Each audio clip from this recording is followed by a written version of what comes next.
pisang keju coklat dalam satu gigitan. Yuhu beb, kita bikin bolen pisang yuk. Dulu bolen ini merupakan oleh-oleh dari Bandung, namun sekarang kita coba bikin yuk. Pertama yang kita siapkan adalah pisang. Boleh pisang raja, pisang kepok, ataupun pisang tanduk. Kalau pisang Ambon ataupun pisang barangan aku sih belum pernah coba, dan rasanya memang gak cocok sih untuk dibikin jadi bolen. Kita panaskan margarin dalam wajan, lalu kita masukkan pisang yang sudah kita kupas satu persatu ke dalam wajan. Diaduk-aduk sampai nanti pisangnya itu matang. Tapi kalau pisangnya nggak ditumis dulu juga sih nggak apa-apa. Setelah matang pisangnya nanti dipotong-potong sesuai dengan ukurannya. Lalu di wadah kita masukkan 110 gram margarin dan 300 gram tepung terigu protein tinggi. Yang populer adalah tepung cakra. Memakai tepung dengan protein sedang ataupun rendah itu pun bisa. Yang berbeda nanti adalah hasil akhir dari bolen tersebut. Setelah terigu dimasukkan semua ke dalam wadah, kita tuangkan 2 sendok makan gula halus. Dicatat ya, gula halus, bukan gula pasir. Terakhir kita masukkan 110 gram air matang. Setelah seluruh bahan masuk ke dalam wadah, lalu kita aduk sampai rata ya. Kita ulen dengan tangan kosong. Jangan lupa tangan harus bersih dan sudah dicuci ya. Pengulenan adonan ini tidak seperti donat yang harus dibanting-banting sampai dengan kalis. Dicampur seperti biasa saja sampai adonannya tercampur dengan rata. Lalu kita tutup adonan ini dengan kain supaya adonan tidak menjadi kering. Di wadah yang lain kita masukkan 120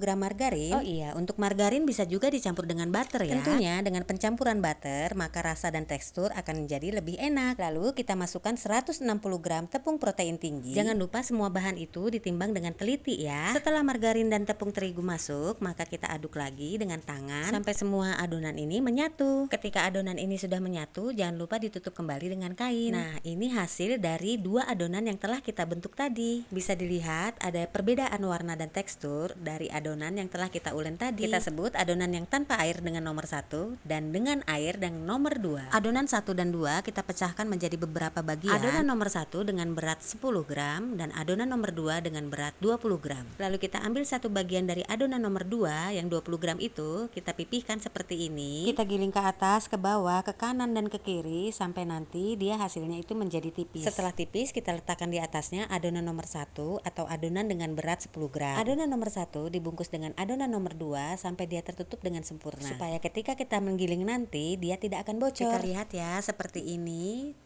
Diperhatikan dengan baik-baik, kemudian jadi terlihat di sini bahwa sudah tertutup dengan sempurna. Lalu adonan itu digiling kembali ke atas dan ke bawah, kemudian kita balik, lalu kita lipat seperti ini.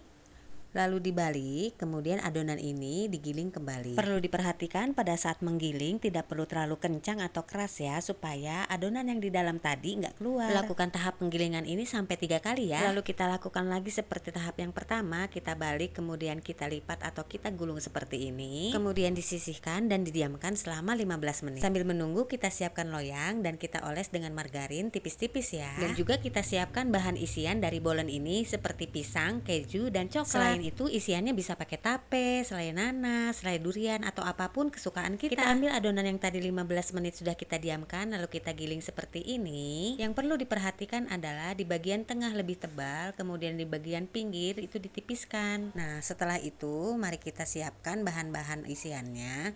Kita masukkan selai coklatnya terlebih dahulu. Setelah itu kita letakkan keju di atasnya. Boleh diparut ataupun berbentuk keju batangan. Lalu di atasnya kita letakkan pisang yang sudah kita tumis tadi. Kita lipat yang dari bawah ke atas, kemudian dari atas ke bawah, lalu sampingnya juga supaya dia tertutup dengan rapat, dan bagian pelipatnya itu kita tekan-tekan supaya dia tertutup dengan sempurna. Setelah itu bagian kanan dan kiri ini kita pipihkan kembali dengan rolling pin sampai tipis, lalu kita tarik ujung-ujungnya ini sampai dia menjadi tertutup seperti ini. Maka hasil akhir dari bolen yang akan kita panggang adalah seperti ini. Kita susun ke dalam loyang dan kita oleskan dengan kuning telur. Untuk toppingnya kita bisa pakai seres, keju, atau sesuka hatimu. Kita nyalakan oven, kemudian kita panaskan sampai dia menuju ke 180 sampai 200 derajat Celcius. Nah, untuk penyusunan di dalam loyang, karena pada dasarnya bolen ini akan mengembang, maka bolen diletakkan tidak berdekatan satu sama lainnya. Setelah oven panas dan menunjukkan derajat Celcius yang kita inginkan, maka kita masukkan bolen ini ke dalam oven.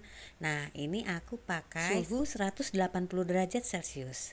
Kita masukkan ya ke dalam oven. Yang ini bolen pisang coklat dan keju. Kemudian satu lagi adalah bolen durian. Lalu habis itu kita tutup ovennya. Waktu pemanggangan berkisar 15 sampai 20 menit. Setelah waktu tersebut berlalu, maka kita pindahkan loyang yang berisi bolen ini ke bagian atas dari oven kita.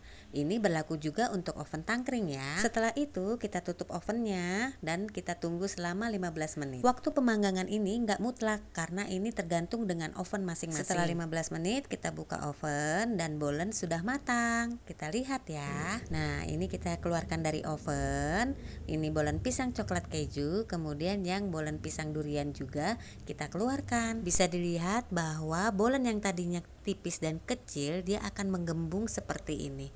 Dia akan mengembang, nanti di dalamnya itu ada lapisan-lapisannya. Dan ini minim bocor, coklat yang di dalam bolen ini tidak keluar jika kita melakukan giling lipat yang ada di awal video ini. Untuk bagian bawah bolen yang sudah matang, dia akan berwarna golden brown seperti ini atau kecoklatan namun tidak gosong ya. Nah, sekarang kita intip bagian dalam bolen ini seperti apa sih? Yuk kita buka, ini terlihat ya, lapisan kulitnya itu berlapis-lapis, kemudian coklatnya itu tidak melebar sampai keluar. Dan ini hasilnya renyah. Silahkan dicoba ya Beb, semoga berhasil. Bye-bye.